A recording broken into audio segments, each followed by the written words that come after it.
Bayangkan, kamu menikah muda dengan lelaki yang kamu cintai, mengurus rumah, melayani suami, berusaha menjadi menantu yang baik. Tahun demi tahun berlalu tanpa hadirnya seorang anak. Setiap kali tamu datang, ibu mertua hanya menarik napas panjang dan berbisik, "Kalau saja menantuku subur." Hasil pemeriksaan dokter justru menyatakan tubuhmu sehat. Tetapi suamimu menolak diperiksa dan malah menuduhmu tidak normal. Sampai pada suatu malam, di meja makan yang dingin, ia datang membawa berkas cerai dan berkata, "Aku butuh istri yang bisa kasih keturunan." Kamu diusir dengan label mandul, sementara mereka melanjutkan hidup seakan kamu tidak pernah ada. Beberapa tahun kemudian, ketika hidupmu sudah tenang dan kamu menggendong 2 bayi kembar dari pernikahan barumu, sebuah undangan 7 bulanan mantan suami datang. Di sana tertulis, "Syukuran calon keturunan pertama." Dengan tangan bergetar, kamu memutuskan untuk datang, berdiri di depan mereka dengan 2 bayi di pelukan, dan seisi ruangan mendadak hening melihatmu. Ternyata, sahabatku semua, sebelum kita mulai cerita hari ini, silakan tuliskan di kolom komentar, kalian menonton dari kota mana? Semoga setiap yang menekan tombol subscribe di channel ini, Allah mudahkan langkahnya, lapangkan rezekinya, sehatkan tubuhnya, dan kabulkan segala hajat dunia akhirat. Amin ya rabbal alamin. Sekarang mari kita mulai ceritanya. Hari itu halaman rumah Maimunah penuh kursi plastik dan lampu warna-warni. Angin sore membawa bau gulai dan asap sate. Di pelaminan sederhana, Lestari Anindya duduk bersanding dengan laki-laki yang ia panggil jodohnya, Radit Prakoso. Gaun pengantin Lestari tidak mewah, hanya kebaya krem yang disewa dari tetangga. Tapi matanya berbinar. Ketika penghulu mengucap ijab kabul, suara Radit terdengar mantap. Tamu-tamu bertepuk tangan, beberapa mengusap air mata haru. "Mulai hari ini, kamu tanggung jawabku, Tar," bisik Radit di telinganya ketika mereka turun dari pelaminan untuk sesi foto. Lestari tersenyum malu. "Kamu yakin sanggup?" "Bismillah, selama kita saling jaga," jawab Radit. Maimunah, ibu Radit, sibuk menyambut tamu. Sesekali ia melirik ke arah menantunya yang baru. Di depan orang, ia tersenyum bangga. "Alhamdulillah, akhirnya anak saya punya istri yang lembut," katanya pada tetangga. "Semoga cepat dikasih momongan." Kata momongan itu membuat pipi Lestari merona. Ia juga berharap begitu. Di malam pertama, setelah para tamu pulang dan rumah sepi, Lestari duduk di ranjang, menatap tangan yang kini sudah berhias cincin. "Radit," panggilnya pelan. "Ya?" jawab Radit sambil merapikan baju. "Kalau nanti kita belum juga dikasih anak, jangan bosan nunggu, ya?" Lestari tertawa kecil, mencoba bercanda. Radit mengacak rambutnya. "Kamu ini, baru juga akad sudah takut. Tenang saja, kita nikah bukan cuma buat punya anak. Yang penting kita saling jaga." "Betul." Kalimat itu menempel kuat di hati Lestari. Ia mengulang-ulang dalam doa sebelum tidur. "Ya Allah, kalaupun Engkau belum beri anak, jangan hilangkan cintanya padaku." Malam itu, mereka tidur di kamar sempit yang baru dicat ulang. Di dinding, kalender murah bergambar pemandangan dipasang miring. Di kepala Lestari, masa depan tampak sederhana. Bekerja bersama, menabung, lalu suatu hari menggendong bayi kecil di rumah yang lebih besar. Ia tidak tahu, kalender di dinding itu akan menjadi saksi bulan-bulan yang setiap lembar barunya membuatnya semakin cemas. Bulan pertama pernikahan lewat cepat. Lestari belajar rutinitas sebagai istri sekaligus menantu yang tinggal satu rumah dengan mertua. Pagi ia memasak, siang membantu Maimunah menjual kue titipan, malamnya menunggu Radit pulang kerja. Setiap kali Lestari merasa perutnya sedikit mual, hatinya melonjak. Jangan-jangan hamil, pikirnya. Tapi ketika hari itu datang dan ia mendapati darah di kainnya, dadanya mengempis. Belum rezeki, hiburnya diri. Awalnya Maimunah maklum. Baru sebulan 2 bulan, sabar, katanya. Ibu dulu 3 bulan baru telat. Waktu berjalan. 1 tahun berlalu tanpa kabar kehamilan. Di arisan keluarga, komentar mulai berubah tajam. "Kok belum isi juga, Bu MAH?" tanya seorang saudara. Maimunah tersenyum kaku. Namanya juga belum rezeki. Mungkin menantuku kecapean kerja. Ada yang berbisik, cukup keras untuk terdengar, atau jangan-jangan rahimnya lemah. Lestari pura-pura sibuk mengatur gelas di meja, padahal telinganya panas. Radit mencoba menenangkan. Abaikan saja omongan orang, Tar. Mereka tidak ikut susah payah kita. Suatu hari, Lestari memberanikan diri pergi ke dokter kandungan dengan uang tabungan kecil yang ia sisihkan tanpa sepengetahuan siapapun. Di ruang praktik berwarna krem, dokter perempuan parubaya memeriksa dengan teliti, lalu tersenyum. Secara fisik, kamu sehat, kata dokter. Rahim bagus, hormon pun sejauh ini normal. Tapi ingat, kehamilan bukan hanya soal istri. Suami juga perlu diperiksa. Lestari pulang dengan harapan bercampur cemas. Malam itu, ketika Radit pulang, ia menunjukkan hasil lab. Dokter bilang aku sehat, Mas. Ucapnya pelan, katanya, sebaiknya kamu juga periksa, biar kita tahu kondisi lengkap. Radit mengernyit. Maksudmu apa? Bukan apa-apa, buru Lestari. Cuma biar kita sama-sama ikhtiar. Dokter bilang kadang masalahnya bisa di pihak suami. Radit tertawa hambar. Jadi sekarang kamu curiga aku yang bermasalah?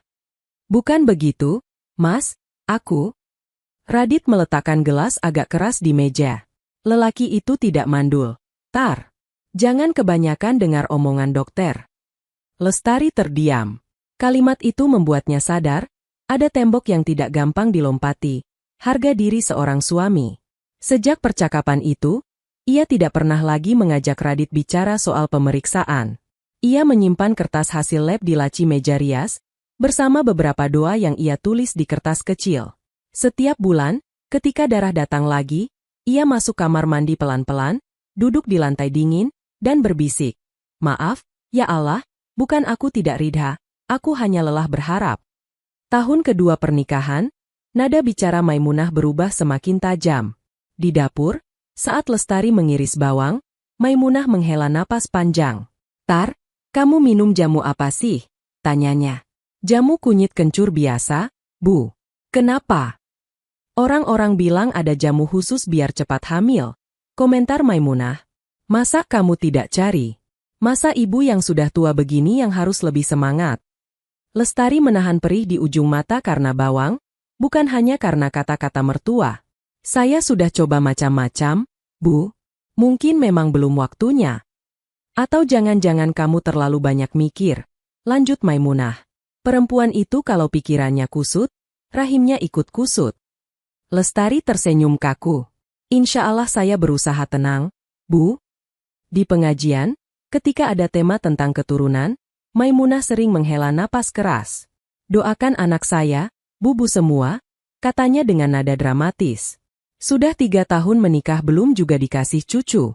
Menantu saya sebenarnya rajin, tapi ya, gimana? Kalau soal rahim itu kan rahasia Tuhan. Beberapa ibu melirik Lestari yang duduk di belakang. Ada yang kasihan, ada yang hanya penasaran.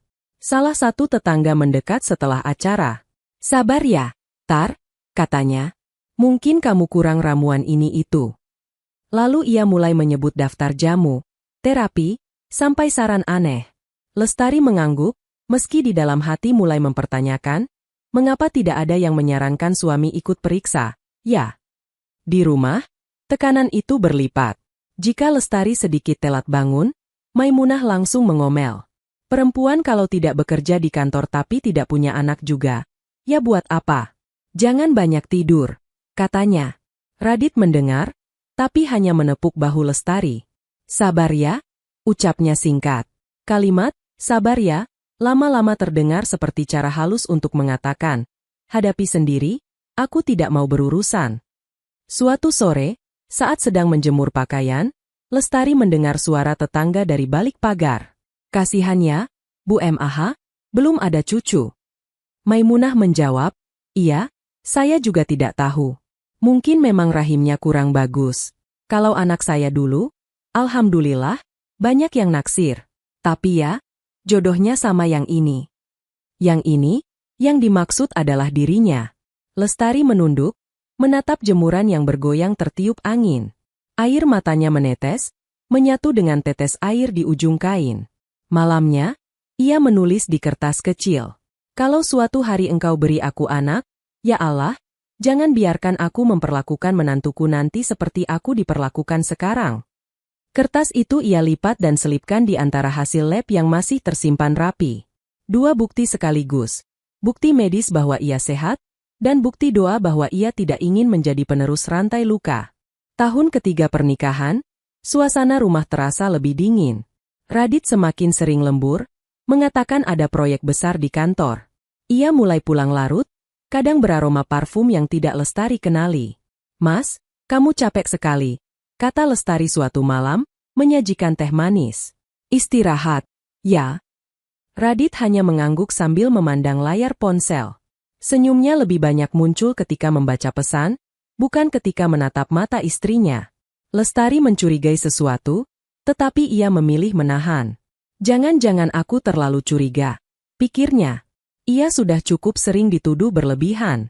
Suatu sore yang basah oleh hujan, Radit pulang lebih awal. Wajahnya tegang, langkahnya berat. Lestari baru saja selesai memasak sayur lodeh. Harapan kecil muncul, akhirnya bisa makan bareng. Namun Radit tidak langsung duduk di meja makan. Ia mengambil sesuatu dari tas, lalu meletakkannya di meja dengan suara pelan namun tegas. "Tar, kita perlu bicara." Kalimat itu membuat Lestari memegang punggung kursi, kakinya mendadak lemas. "Tentang apa, Mas?" Radit menarik napas panjang. "Aku sudah cukup lama memikirkan ini. Pernikahan kita, sepertinya sampai di sini." "Maksudmu?" Suara Lestari bergetar.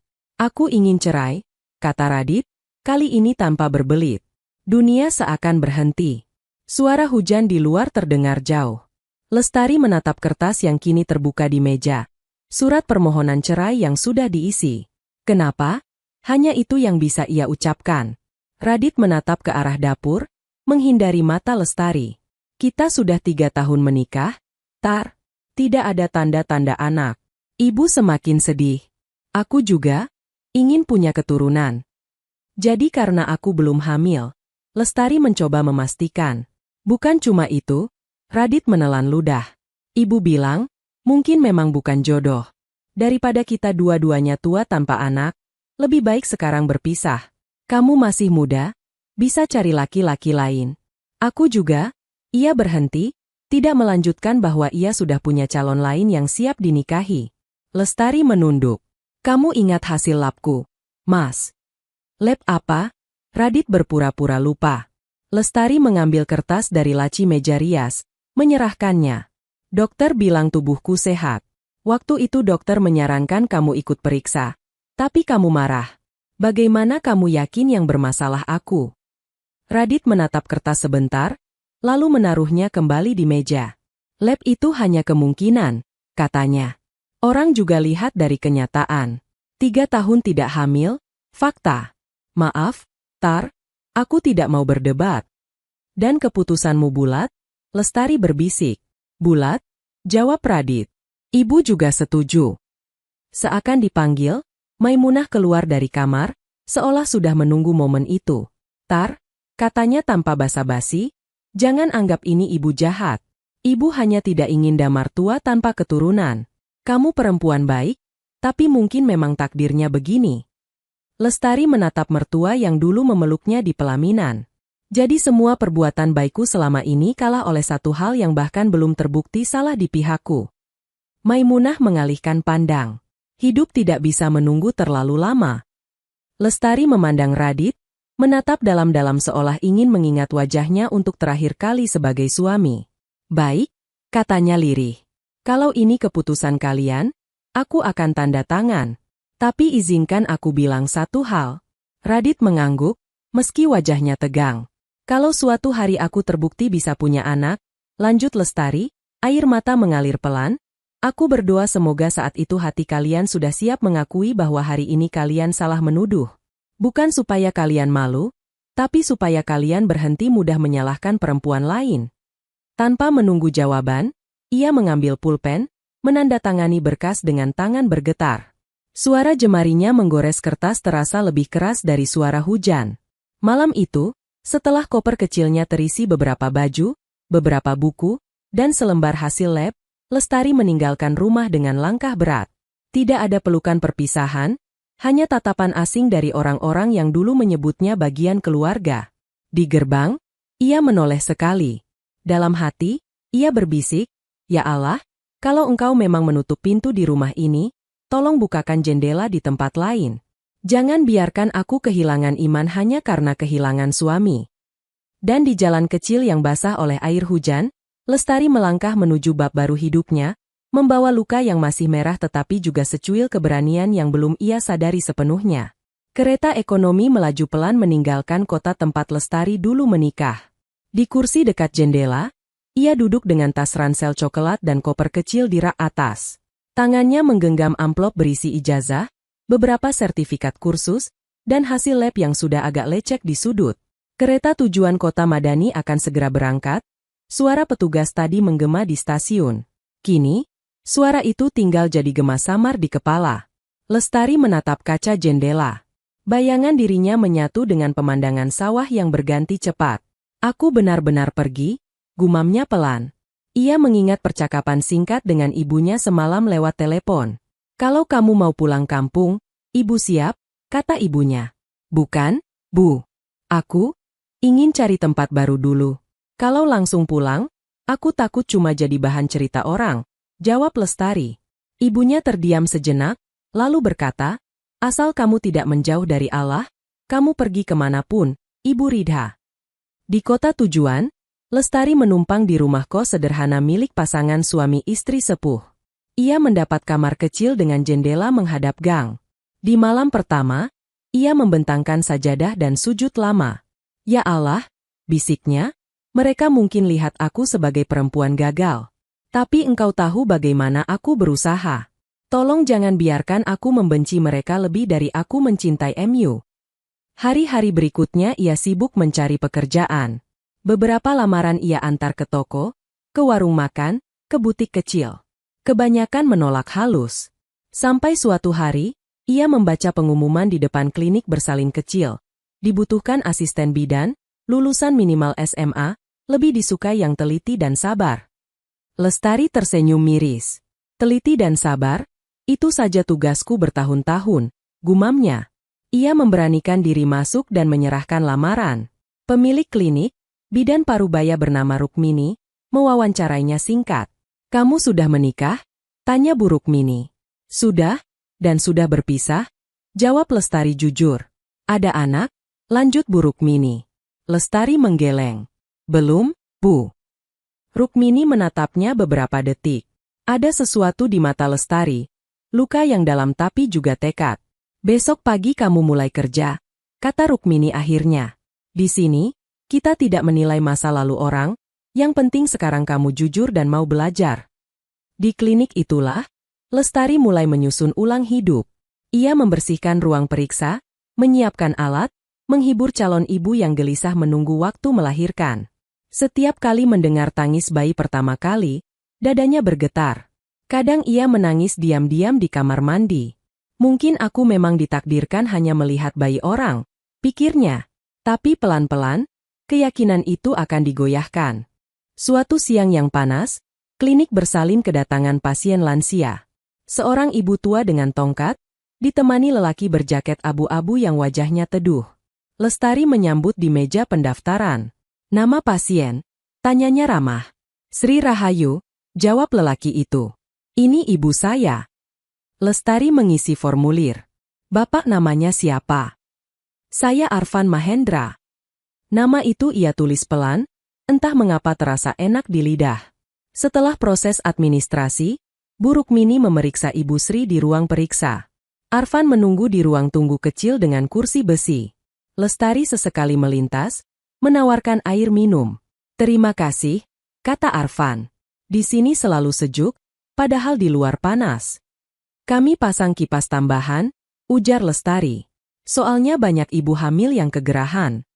Mereka tertawa kecil. Percakapan ringan itu berlanjut di kunjungan berikutnya.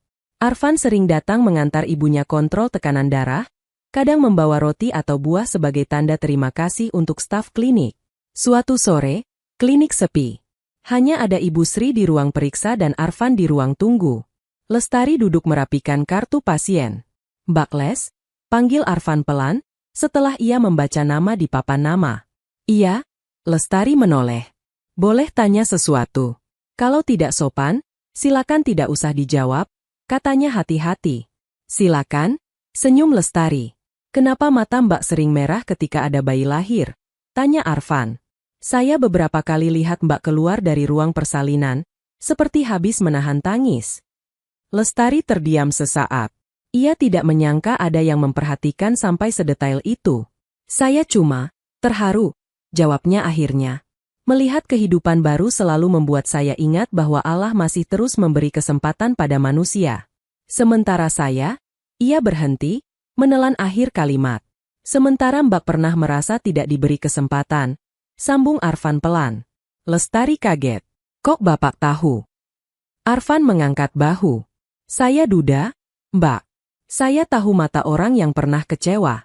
Istri saya meninggal setelah melahirkan, anak kami tidak selamat. Sejak itu, setiap dengar tangis bayi, hati saya campur aduk. Ada hening yang hangat meliputi ruang tunggu.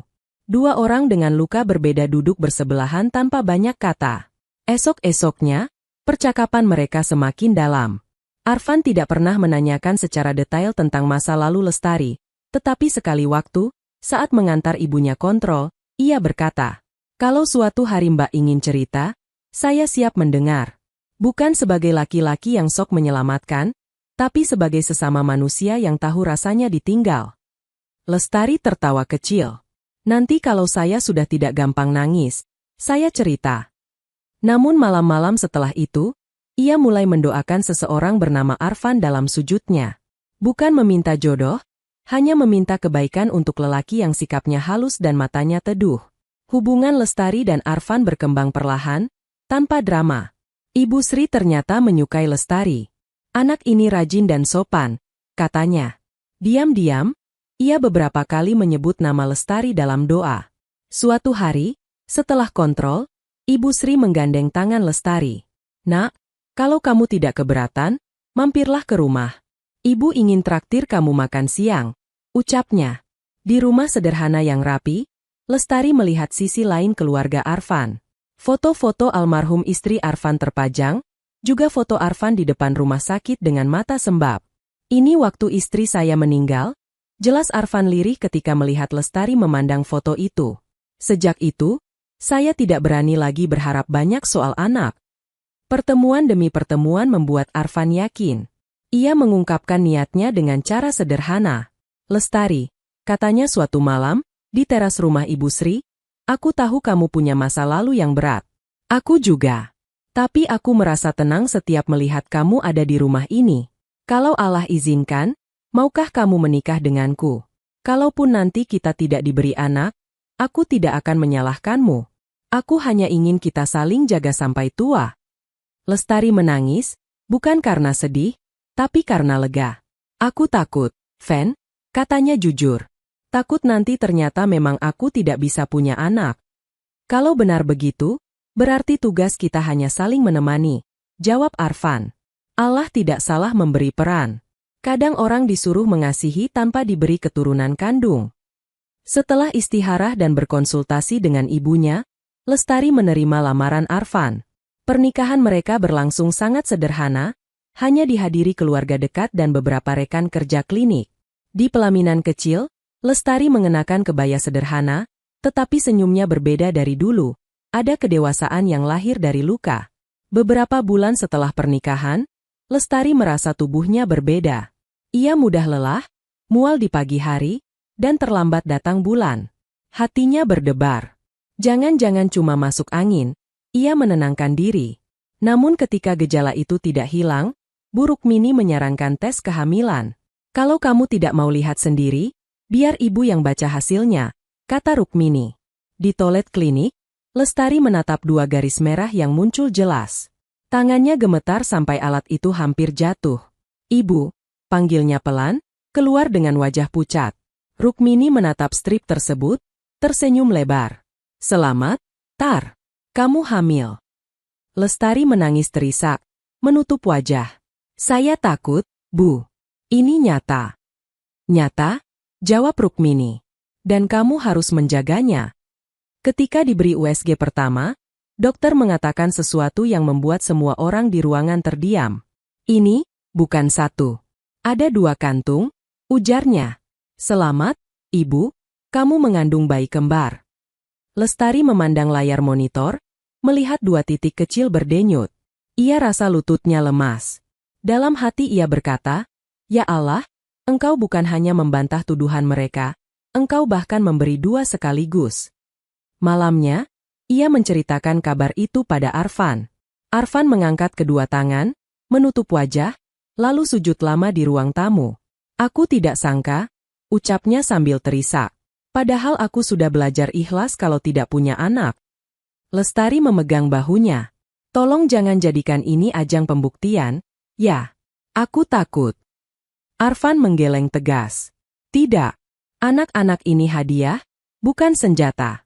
Kalaupun nanti orang-orang yang dulu menyakiti kamu tahu, biarlah mereka sadar sendiri. Kita tidak perlu pamer." Lestari mengangguk. Tapi jauh di dalam, ada satu sudut kecil di hatinya yang berbisik lirih. Andai suatu hari mereka melihatku menggendong anak, mungkin mereka akan berhenti menyebutku mandul. Ia menyadari bisikan itu, lalu memohon ampun.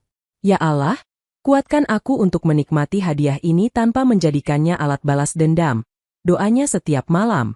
Kehamilan Lestari tidak mudah. Karena kembar, ia sering merasa punggung seperti ditarik, kakinya bengkak, napasnya pendek. Tapi setiap kali mendengar 2 detak jantung diperiksa rutin, semua lelah seolah disapu angin. Bu Rukmini dan perawat klinik menjadi keluarga kedua. Mereka bergantian mengingatkan Lestari makan, minum vitamin, dan istirahat. Ibu Sri sering datang membawa sup hangat. "Kamu jangan terlalu capek kerja, Nak," katanya. "Bayi-bayi ini harus lahir dalam keadaan kuat." Suatu sore, ketika usia kandungan memasuki 7 bulan, Lestari duduk di ruang tengah sambil memijat kakinya yang bengkak. Arfan baru pulang kerja dan meletakkan ponsel di meja. Tiba-tiba, ponsel Lestari berbunyi. Notifikasi pesan dari grup teman lama. Dengan santai ia membuka, lalu tubuhnya menegang. Di layar, ada foto undangan digital. Tampak Radit dan perempuan berwajah lembut bernama Dinda Azura, berdiri berdampingan dengan latar dekorasi sederhana. Tulisan di bawahnya. "Syukuran 7 bulanan kehamilan anak pertama kami. Alhamdulillah, setelah ujian panjang, Allah titipkan calon keturunan melalui rahim yang benar-benar sehat."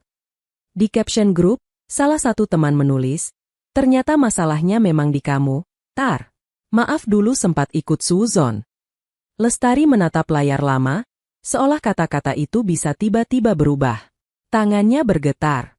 Arfan yang melihat perubahan raut wajahnya mendekat. "Kenapa, sayang?" Lestari menyerahkan ponsel tanpa suara. Arfan membaca, rahangnya mengeras sejenak, lalu menarik napas panjang. "Jadi, dia yang dulu menceraikanmu karena dianggap mandul, sekarang sedang syukuran 7 bulanan?" Simpul Arfan tenang. "Dan mereka menulis seolah rahim istrinya lebih sah, lebih sehat?" Suara Lestari parau. "Padahal, kamu tahu sendiri hasil labku dulu." Air mata menetes. Bukan karena ia iri pada kehamilan Dinda, tapi karena kalimat, "melalui rahim yang benar-benar sehat," terasa seperti pisau baru yang dibenamkan ke luka lama. "Maaf ya, aku jadi mengungkit masa lalu," katanya serak. Arfan duduk di sampingnya, menahan nyeri di dada sendiri. "Kamu tidak salah sedih," ucapnya. "Kamu manusia." Beberapa saat mereka diam. Hanya suara jam dinding dan napas berat Lestari yang terdengar. "Mereka mengundang aku juga," kata Lestari pelan. "Lihat, namaku disebut di daftar tamu." Arfan membaca lagi. Memang ada nama, Lestari Anindya, di bawah. Mungkin sebagai formalitas, mungkin sebagai bentuk pamer. "Kamu mau datang?" tanya Arfan lembut. "Aku tidak tahu," jawab Lestari jujur. "Bagian diriku ingin menunjukkan ini." Ia menepuk pelan perutnya yang membuncit. "Tapi bagian lain takut niatku keliru." Arfan mengangguk. "Kalau kamu datang hanya untuk membuat mereka malu, aku tidak setuju. Tapi kalau kamu merasa perlu datang untuk menutup bab hidupmu dan berdiri tegak sebagai dirimu yang baru, aku akan temani." Lestari merenung lama malam itu. Setelah sholat, ia duduk di samping tempat tidur, menatap foto USG 2 bayinya. "Ya Allah," bisiknya, Engkau tahu dulu mereka meninggalkanku dengan kata mandul. Sekarang engkau buktikan sebaliknya.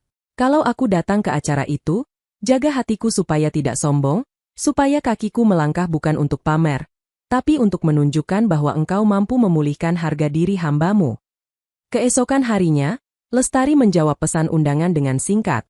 Insya Allah, kalau kondisi saya dan kandungan memungkinkan, saya datang. Hari itu, ia mulai menyiapkan pakaian yang paling membuatnya nyaman. Gamis sederhana warna lembut, jilbab syari yang menutupi bentuk tubuh. Bukan gaun mewah, bukan riasan tebal. Hanya wajah tenang seorang perempuan yang akhirnya siap menatap masa lalunya tanpa gemetar. Dan jauh di sana, di rumah lamanya dulu, Maimunah dan Radit sibuk mempersiapkan acara 7 bulanan, tidak menyangka bahwa tamu yang paling mereka anggap remeh justru akan menjadi ujian terbesar rasa malu mereka. Hari acara itu akhirnya datang. Pagi-pagi, Lestari sudah bangun meski semalam tidurnya gelisah. Perutnya terasa berat, 2 bayi di dalam sana seperti ikut merasakan degup jantung ibunya. Ia duduk di depan cermin sederhana, merapikan kerudung warna pastel yang dipilih Arfan. Tidak usah make up berlebihan, kata Arfan semalam. Kamu sudah cukup cantik dengan wajah yang tenang. Sekarang, tangan Arfan membantu mengaitkan peniti di bawah dagu Lestari. Ia menatap bayangan mereka berdua di cermin. Laki-laki dengan mata lembut berdiri di belakang perempuan yang dulu pernah ditinggalkan, kini mengandung 2 nyawa. Kalau kamu capek atau sesak, kita langsung pulang, ya? Pesan Arfan. Iya, jawab Lestari pelan. Kalau aku tiba-tiba ingin mundur sebelum sampai sana, kita pulang, potong Arfan. Waktu untuk menutup bab lama tidak harus dipaksakan. Lestari menghela napas, lalu tersenyum tipis. Terima kasih sudah tidak memaksaku kuat sebelum saatnya. Mereka berangkat menjelang siang. Ibu Sri ikut, duduk di bangku belakang mobil, membawa tas kecil berisi air mineral dan obat cadangan. Sepanjang perjalanan, ia membaca shalawat pelan-pelan. Aula tempat acara 7 bulanan itu berada di sebuah gedung serbaguna yang dulu pernah Lestari lewati berkali-kali ketika masih tinggal di kota itu. Hari ini, halaman gedung dipenuhi mobil dan motor. Spanduk besar bertuliskan nama Radit dan Dinda terpasang di depan, dihiasi gambar siluet bayi.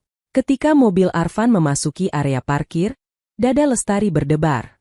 Ia sempat meremas ujung jilbabnya. Kalau mau, kita putar balik sekarang pun tidak apa-apa, kata Arfan lembut. Lestari menatap spanduk itu lama. Di bawah nama Radit, ia sempat melihat bayangan masa lalu. Wajah lelaki yang dulu ia cintai, janji-janji di pelaminan, dan satu kata yang paling menyakitkan, mandul. Aku datang bukan untuk mereka, katanya akhirnya. Aku datang untuk diriku sendiri. Untuk memberitahu hatiku bahwa aku sudah berjalan jauh dari tempat aku dijatuhkan. Arfan mengangguk. Kalau begitu, mari kita melangkah pelan-pelan. Mereka turun. Angin siang berhembus, membawa suara musik dari dalam gedung.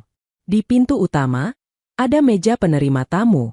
Beberapa saudara Radit yang dulu mengenal Lestari langsung mematung melihat sosoknya. Itu, Tar, bisik seseorang. Lestari menatap mereka, lalu tersenyum sopan. Assalamualaikum, sapa Lestari. Waalaikumsalam, jawab penerima tamu ragu. Mbak, Lestari. Iya, Lestari mengangguk. Ini suami saya, Arfan, dan ini ibu.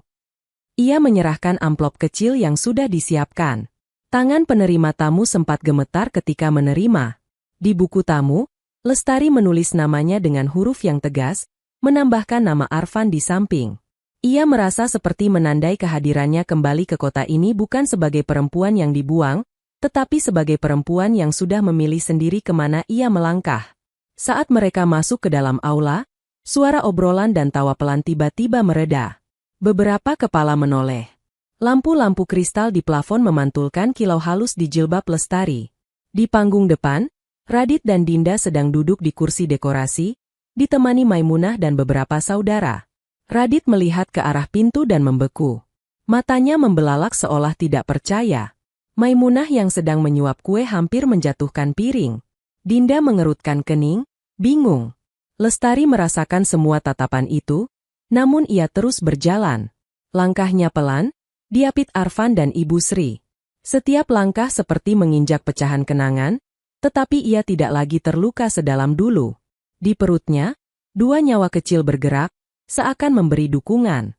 Ia memilih tempat duduk di deretan samping, bukan di barisan depan.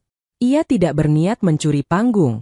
Namun kehadirannya saja sudah cukup membuat ruangan berguncang tanpa suara.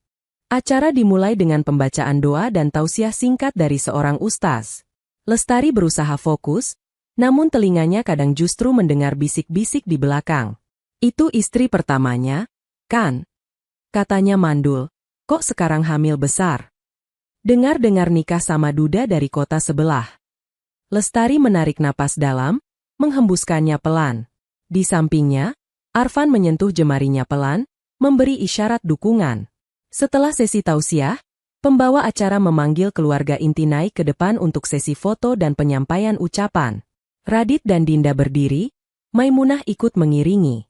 Mereka tampak sungkan untuk memandang ke arah Lestari, tetapi tatapan orang-orang justru beberapa kali bergeser ke tempat Lestari duduk. Di sela sesi itu, panitia mengumumkan bahwa ada sesi sambutan dari beberapa tamu dekat. Tanpa diduga, nama Lestari disebut. Kami persilakan Mbak Lestari, salah satu kerabat yang juga sudah lama tidak bertemu keluarga, kalau berkenan memberikan sedikit doa, ujar pembawa acara, mungkin terdorong rasa penasaran atau ingin mencairkan suasana. Ruangan mendadak hening. Lestari menoleh pada Arfan, meminta pendapat dengan tatapan mata. Arfan tersenyum tipis. Kalau hatimu siap, bicaralah, bisiknya. Kalau tidak, kamu boleh menolak. Lestari berdiri pelan, merasakan lututnya sedikit lemas. Tapi setiap langkah yang ia ambil ke depan terasa lebih mudah dari langkahnya meninggalkan rumah itu 3 tahun lalu. Ia naik ke panggung kecil dengan bantuan Arfan. Mikrofon disodorkan kepadanya. Ia menatap sekeliling sebentar, lalu mengalihkan pandang ke arah Dinda yang sedang mengelus perutnya, dan ke arah Radit yang menunduk. Assalamualaikum, suara Lestari lembut, namun jernih. Waalaikumsalam, jawab hadirin serentak. Saya tidak menyangka akan diminta bicara di depan, ia mengawali dengan senyum kecil.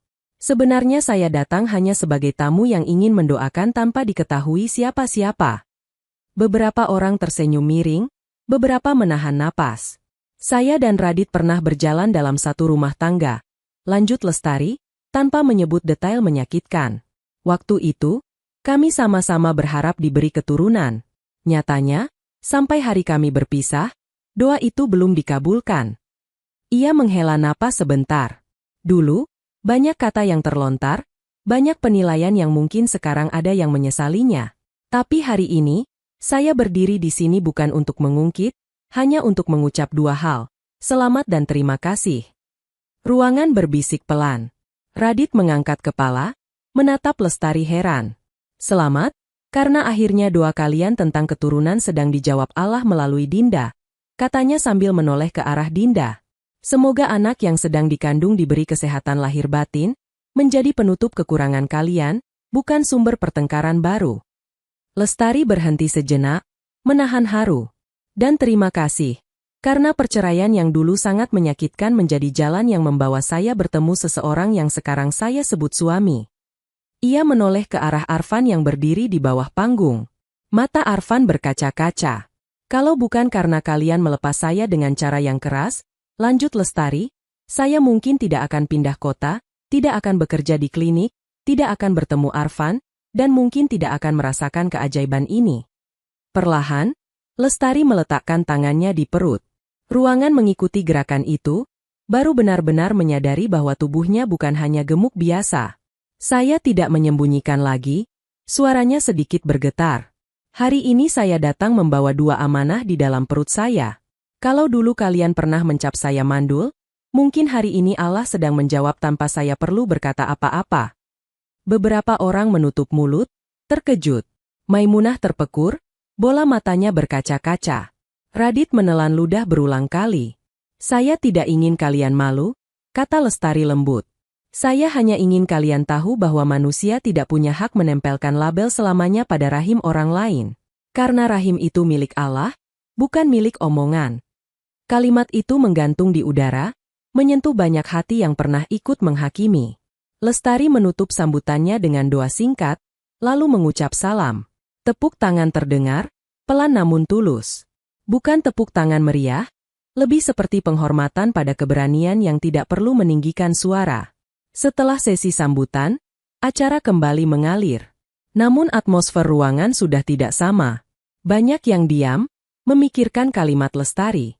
Sebagian perempuan yang pernah ikut menyindirnya menatap lantai, rasa bersalah muncul. Di sela istirahat, seorang lelaki parubaya dengan kemeja putih mendekati Lestari. Ia adalah dokter kandungan yang diundang sebagai tamu sekaligus keluarga jauh Radit, bernama Dr. Rendra. "Mbak Lestari," sapanya sopan, "boleh saya bicara sebentar?" Mereka berdiri agak menjauh dari kerumunan. Arfan turut mendekat, berjaga. "Saya baru sadar, dulu kamu yang datang ke klinik saya beberapa tahun lalu." Dokter itu mengawali, "Waktu masih menikah dengan Radit." Lestari mengangguk pelan. "Iya, Dok. Saya ingat. Waktu itu, hasil pemeriksaanmu baik. Saya menyarankan suamimu ikut periksa, tapi ia menolak." Lanjut dokter. "Setelah itu, kamu tidak pernah datang lagi." "Karena saya sudah tidak tinggal di rumah itu," jawab Lestari jujur. Dr. Rendra menghela napas panjang. "Beberapa waktu lalu, Radit datang ke klinik saya. Ia bercerita bahwa sekarang istrinya hamil, tetapi ia ingin memastikan kondisinya. Saya melakukan pemeriksaan standar dan menemukan indikasi ringan pada kualitas sperma yang bisa saja dulu ikut mempengaruhi peluang kehamilan. Bukan berarti ia tidak subur, tapi prosesnya mungkin memang lebih sulit." Lestari mendengarkan dengan dada berdebar. Arfan menggenggam tangannya lebih erat. "Saya sempat menyinggung masa lalu," lanjut dokter. "Saya bilang, bisa jadi dulu bukan hanya faktor istri, tapi ia memilih diam. Mendengar sambutanmu tadi, saya merasa bersalah karena membiarkan cerita seolah hanya kamu yang bermasalah." "Dokter tidak perlu menyalahkan diri," kata Lestari. "Saya mengerti posisi dokter." "Tetap saja," ujar Dr. Rendra.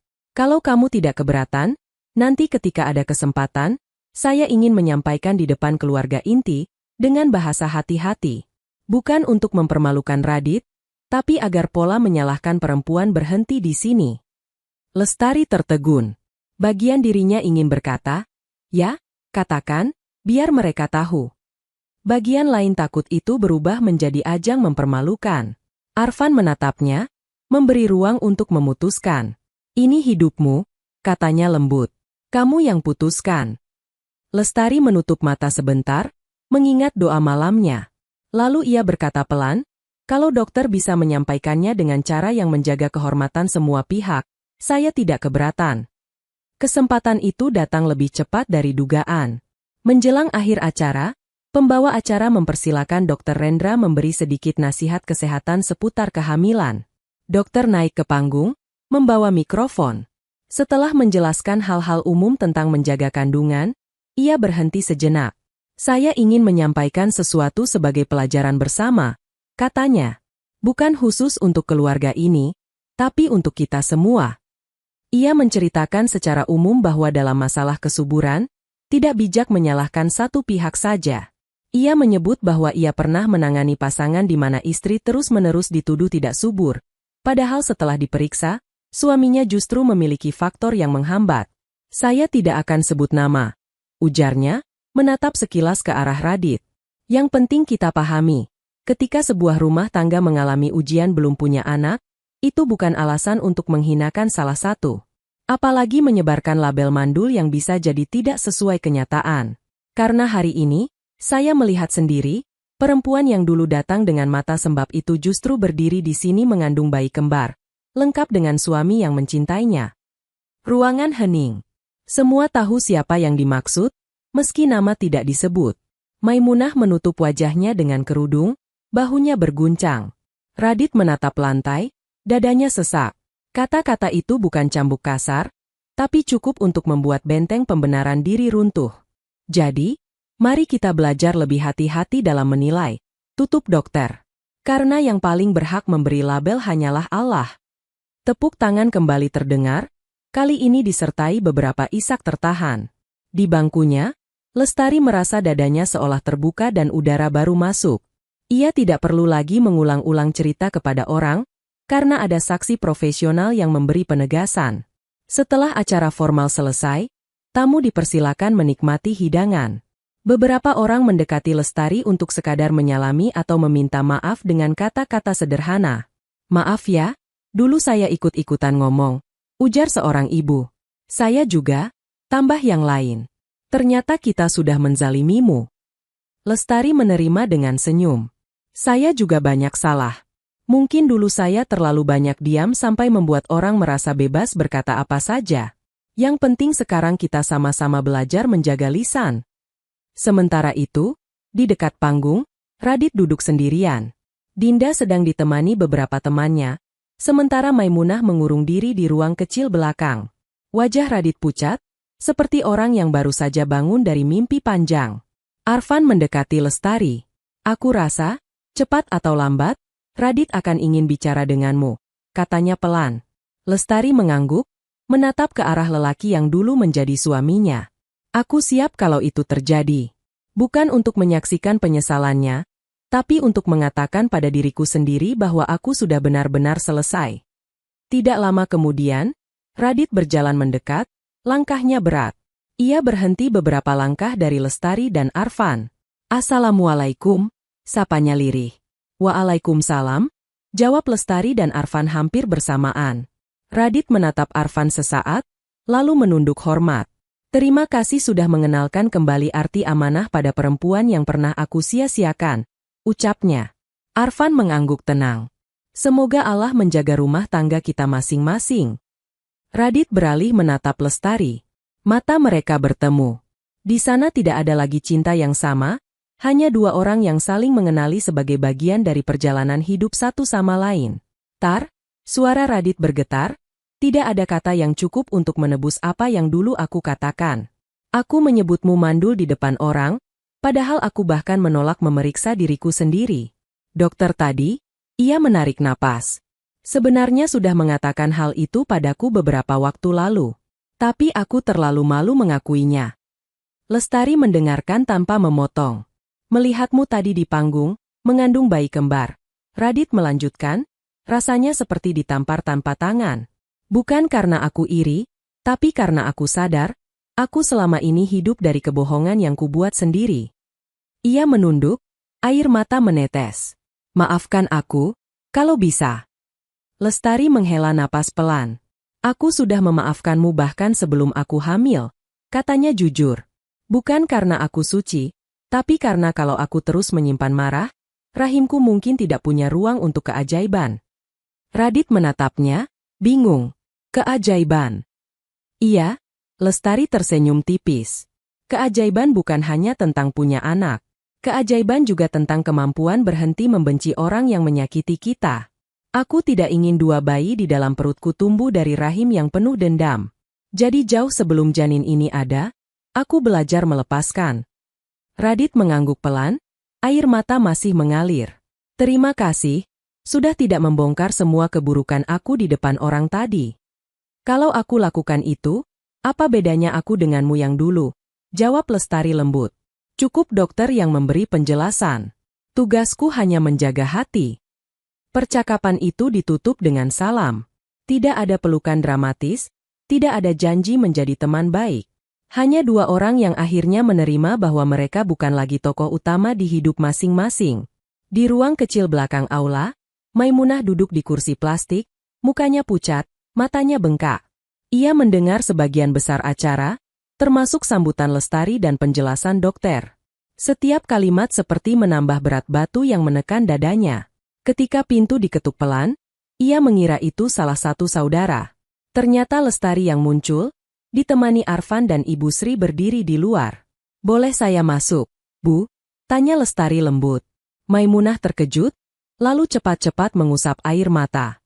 "Masuklah," suaranya parau. Lestari duduk di kursi di depannya, menempatkan jarak sopan. Arfan dan Ibu Sri menunggu di ambang pintu, memberi ruang tapi tetap hadir sebagai penyangga. "Ibu," Lestari memulai, "saya datang bukan untuk mengungkit yang dulu." Maimunah menunduk. "Kalau kamu ingin marahi ibu hari ini, ibu tidak akan melawan," katanya lirih. "Ibu yang paling keras bilang kamu mandul. Ibu yang paling kencang suruh Damar ceraikan kamu. Padahal ternyata, Suaranya patah. Padahal ternyata Allah punya rencana lain, sambung Lestari pelan. Bukan untuk mempermalukan ibu, tapi untuk mengajari kita semua. Air mata Maimunah kembali mengalir. Hati ibu rasanya seperti diremas ketika kamu pegang perutmu di depan tadi.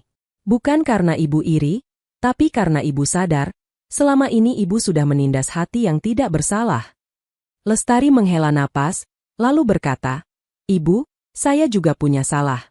Mungkin dulu saya terlalu banyak diam, terlalu takut bicara sampai membiarkan ibu terus mengira saya pasrah. Saya seharusnya berani mengingatkan bahwa setiap kata yang ibu ucapkan akan kembali ke ibu sendiri." Maimunah menggeleng cepat. "Jangan kamu tanggung kesalahan ibu. Kamu sudah cukup menderita. Kalau bukan karena keegoisan ibu, kamu tidak perlu pergi sendirian dulu." Ada hening sejenak. Kemudian Lestari mengangkat tangan, menggenggam pelan tangan keriput Maimunah. "Kalau ibu masih melihat saya sebagai mantan menantu yang punya sedikit hak menasihati, izinkan saya bilang satu kalimat," ucapnya. "Katakan, nak." Suara Maimunah bergetar. "Mulai hari ini, jangan ada lagi perempuan di rumah ini yang kau sebut mandul sebelum kau tahu benar letak masalahnya," kata Lestari tegas namun lembut. "Bahkan kalau suatu saat anakmu yang lain atau menantumu yang lain diuji belum punya anak, peluklah mereka. Jangan jadikan aku contoh yang ibu ulang dalam bentuk baru." Maimunah menangis terseduh. "Ibu janji," katanya, "ibu tidak akan lagi sembarangan melabeli rahim orang lain. Ibu malu pada Allah, malu pada kamu." Lestari tersenyum tipis. "Kalau begitu, saya juga janji tidak akan membawa benci ini sampai mati. Saya ingin ketika suatu hari anak-anak saya bertanya siapa nenek yang dulu pernah mengusir ibu mereka, saya bisa menjawab, dia orang yang sedang belajar, sama seperti kita." Maimunah mengangkat tangan, memegang wajah Lestari. "Kamu tetap anak bagi ibu. Kalau kamu mau," katanya pelan. "Status di dunia mungkin sudah berubah, Bu," jawab Lestari. "Tapi doa saya untuk ibu tidak berubah. Semoga Allah ampuni kita semua." Mereka berpelukan singkat. Pelukan itu bukan meniadakan luka, tapi menjadi tanda bahwa luka itu tidak lagi memerintah hidup mereka. Beberapa bulan setelah acara 7 bulanan itu, Lestari melahirkan bayi kembar di klinik tempat ia bekerja. Proses persalinan tidak mudah, tetapi ia dikelilingi orang-orang yang mencintainya. Arfan menggenggam tangannya, Ibu Sri membacakan doa, Bu Rukmini mengarahkan proses dengan tenang. Tangis dua bayi pecah hampir bersamaan.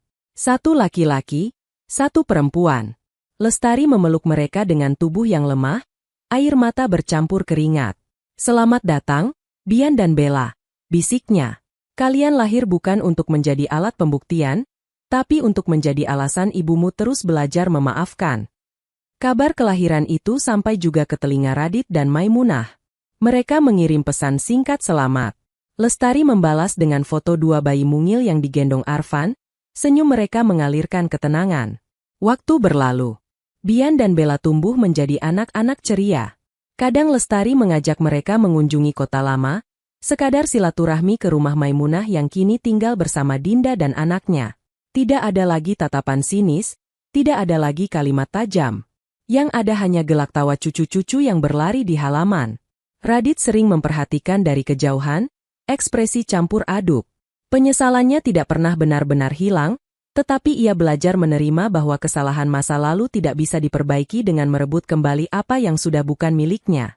Yang bisa ia lakukan hanyalah menjadi ayah yang baik bagi anaknya sekarang dan cucu-cucu melalui jalur lain.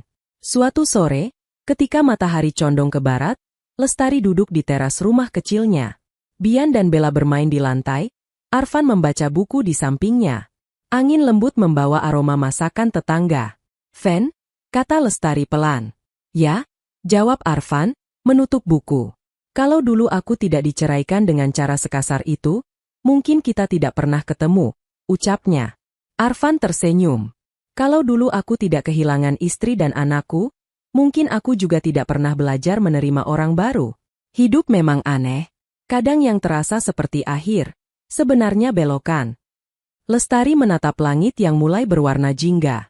"Aku bersyukur, sekarang ketika mengingat masa lalu, rasanya bukan lagi seperti luka terbuka, tapi seperti bekas jahitan yang mengingatkan aku pernah selamat dari sesuatu." Arfan meraih tangan Lestari. Terima kasih karena waktu itu kamu berani datang ke acara 7 bulanan itu. Kalau kamu hanya bersembunyi, mungkin label mandul itu masih menempel di kepalamu, walau fakta sudah berbeda. Bukan aku yang membuat mereka berhenti melabeli, kata Lestari. Allah yang mengatur semua. Aku hanya kebetulan mau melangkah. Di dalam rumah, Ibu Sri memanggil anak-anak untuk masuk dan makan. Bian berlari sambil tertawa, Bella mengikuti dengan rambut kecil berkibar. Lestari memandang mereka, senyum mengembang. Ia teringat kata-katanya dulu pada Radit. Keajaiban bukan hanya soal punya anak, tapi juga soal kemampuan berhenti membenci. Kini ia merasakan keduanya sekaligus. Rahimnya yang dulu dicap mandul kini menjadi saksi lahirnya 2 anak, sementara hatinya yang dulu penuh luka kini menjadi rumah bagi maaf. Cerita Lestari tidak berakhir dengan mantan suami terpuruk atau mertua sakit menyesal. Cerita ini berakhir dengan perempuan yang berdiri tegak, memeluk 2 anak dan suami yang mencintainya, sementara mereka yang dulu menyakitinya belajar menundukkan kepala tanpa dipaksa. Di suatu malam yang tenang, setelah menidurkan Bian dan Bella, Lestari menutup tirai jendela dan duduk di tepi ranjang. Ia menengadah pelan. Ya Allah, doanya, terima kasih karena Engkau tidak menilai aku setajam manusia menilai. Terima kasih Engkau ajarkan bahwa harga diri seorang hamba bukan ditentukan oleh kata orang, tapi oleh cara Engkau memeluknya setelah ia jatuh. Di luar, angin membawa bau tanah basah setelah hujan, sama seperti malam ketika dulu ia meninggalkan rumah lamanya sendirian. Bedanya, kali ini ia tidak merasa tersesat. Ia tahu, apapun yang terjadi di masa lalu, ia sudah sampai di rumah yang benar-benar layak disebut pulang.